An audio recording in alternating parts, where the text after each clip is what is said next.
Hola. ¿Cómo está? Cervezas en baño. That is the limit of my Spanish.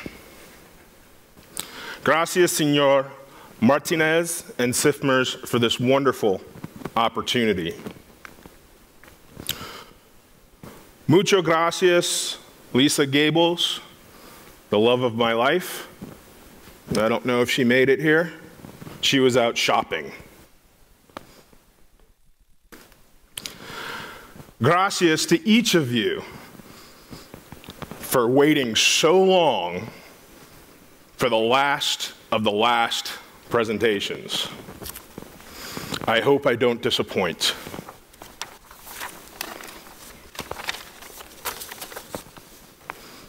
I didn't get instruction on this. It worked. I'm Ed Ehlers. I manage the Facilities Management Group on LinkedIn. It's the largest facilities-related group on LinkedIn, and it's nearly double the size of the second largest group. Because of this, I was invited to run a survey and present at this auspicious conference. I am not an employee or a representative of LinkedIn. I was fortunate enough to found this group, and it has grown into this very large organization that it is today. I do have to say something to Ron. I did not say I'm an anti-association person. What I did say was I run an anti-association association. And we'll talk a little bit more about that in a minute. I actually believe I belong to an association, a facilities management association, a couple of them actually. And I believe that associations perform a very, very important function in the growth, the development, the presentation of our profession. How many of you participated in the survey? I can't see out there, so I'll just assume it was all of you. Thank you very much. Mucho gracias. Muchas gracias. I'm still working on that part. The survey produced some very interesting statistics. We won't go through each of them, but it's interesting to note almost 80% of the respondents were male. And that's a much larger topic for another time.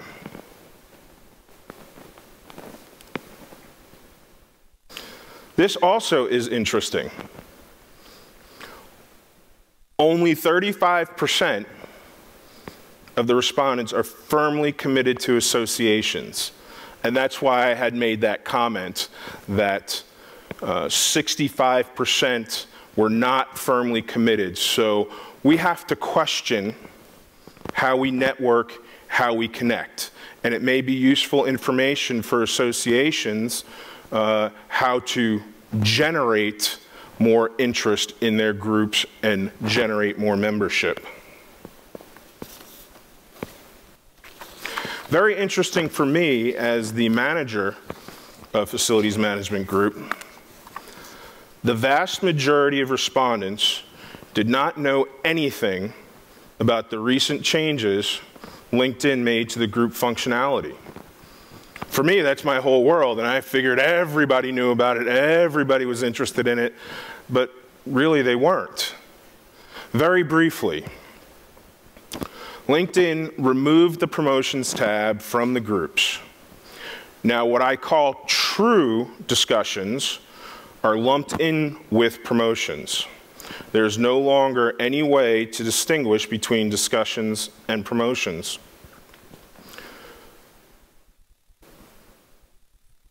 You can allow no promotions, which is certainly an option, but you lose a lot of the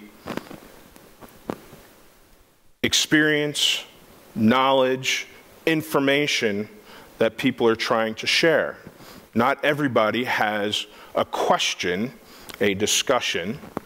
They have white papers, they have blogs, they have really cool videos.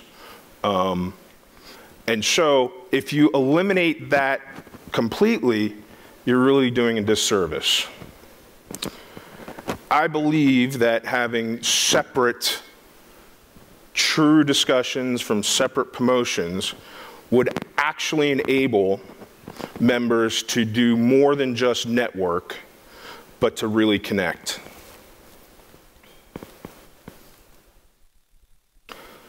Questions 6 and 8 were open-ended. Why did you join the group? What do you expect from the group? Most, 83%, wanted to get news and trends and information on trends. Interestingly, only a very few, 3%, chose to submit their own answer. More strikingly, only 1% of those that submitted an other indicated something along the lines of to share knowledge, to share experience. I would submit that to share instead of to get is the difference between networking and connecting. Conventional wisdom says that social media is networking, and it is. Conventional wisdom also says that we all need to network to be better at what we do. I tried to count the number of times somebody said network here at the conference. It's a buzzword. There are a lot of people talking about networking. We're told networking is the essence of a successful career, any career, not just facilities management. But is it? What is networking? There's many, many definitions for networking. Merriam-Webster defines networking as the exchange of information or services among individuals, groups, or institutions. You can also define networking as a system of computers and other devices that are connected to each other. Networking can be characterized as technology, perhaps an impersonal sharing of information. It can be cold, it can be superficial. It also suggests, I need something from you, so I'm going to form an association with you. It inherently keeps the actors, whether computers or people, isolated. They stay individuals with only the minimum of attachment.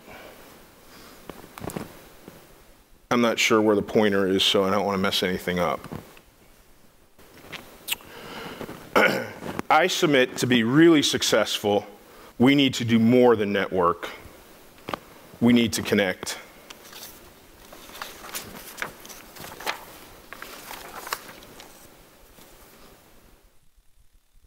Connecting is sincere, or as Pekka put it earlier this morning, authentic.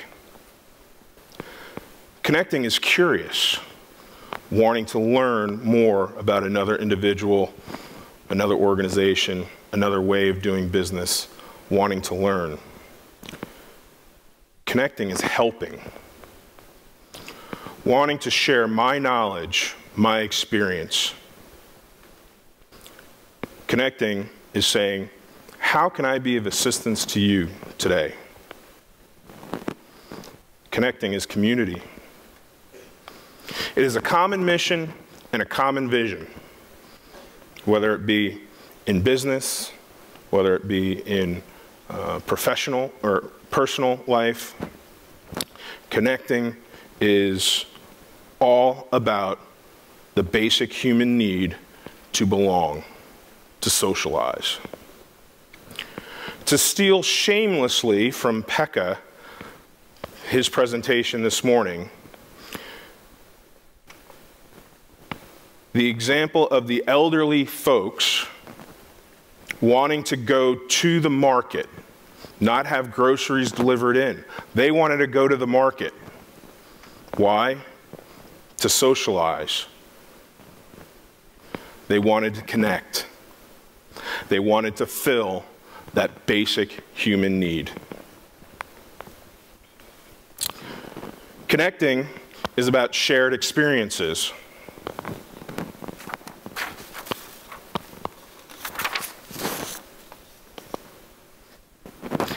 Obviously, I'm connected with my children, very connected. But by sharing this photo here now, I connect with all the bald people out there. I connect with the people that have children. I also connect with people that like fine art. We went to the supermarket after this with all that still on my head, and my children loved it. Well, I loved it. My children were not so happy about it, but they remembered it. Connecting is seeing beyond the surface. Is realizing that we all have many faces, many roles. Connecting is using these many roles, these many interests, to create deeper, stronger bonds.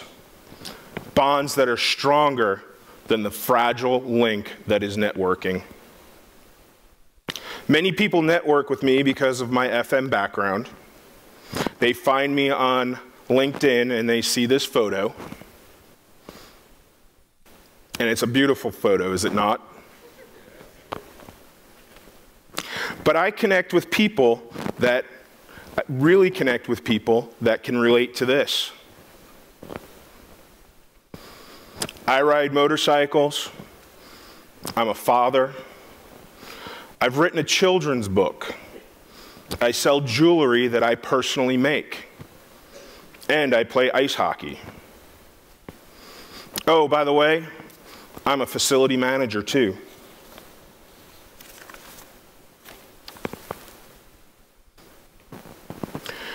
Connecting is taking all these diverse interests and using them to relate to other people, to understand them, to genuinely care about them.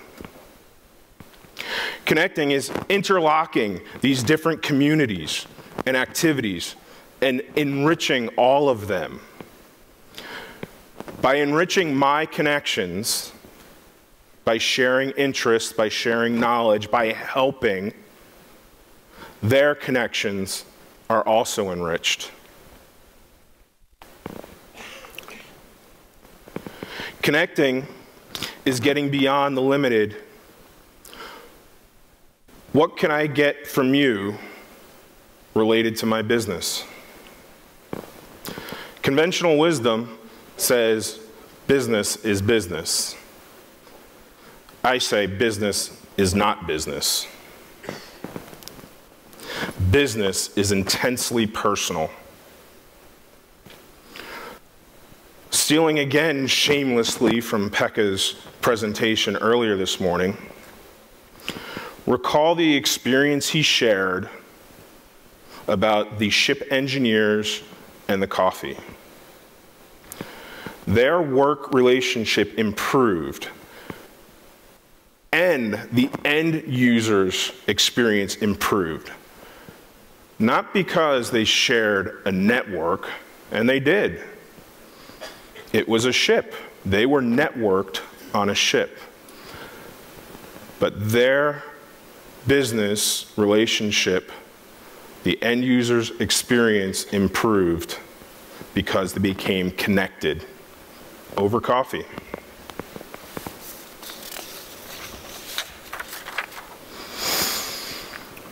I was at a conference several years ago.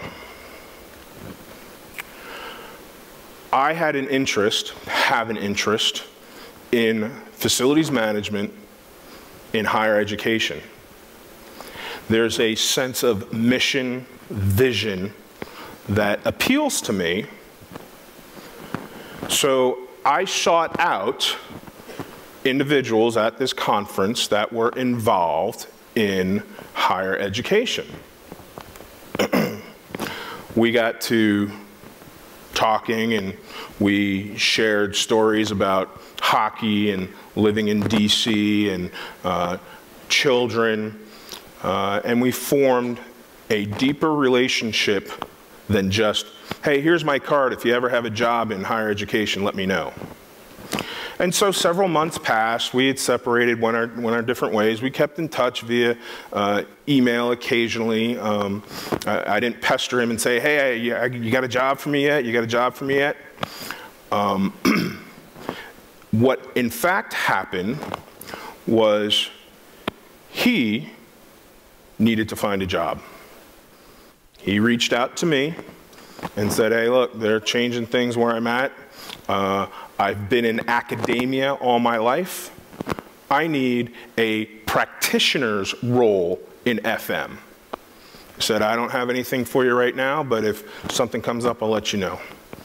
Several months passed. We still stayed in touch occasionally, sent an email, how are things going, how's the family? And I was approached about a role. I was offered a position, or I was offered an opportunity to interview for a position.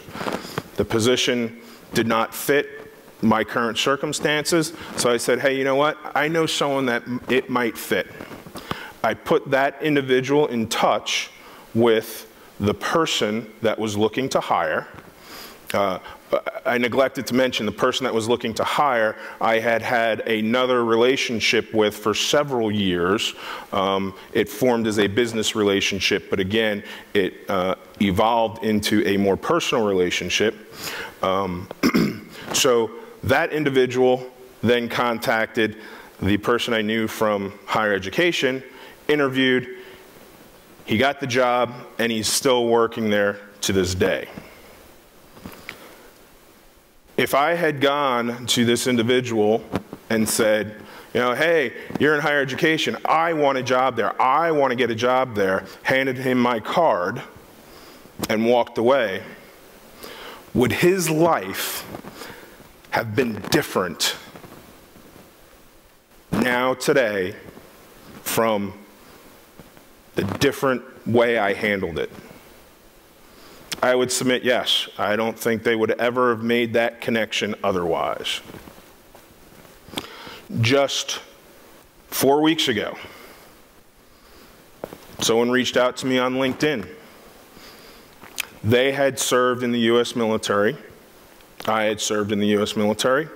We had a network, but we weren't connected.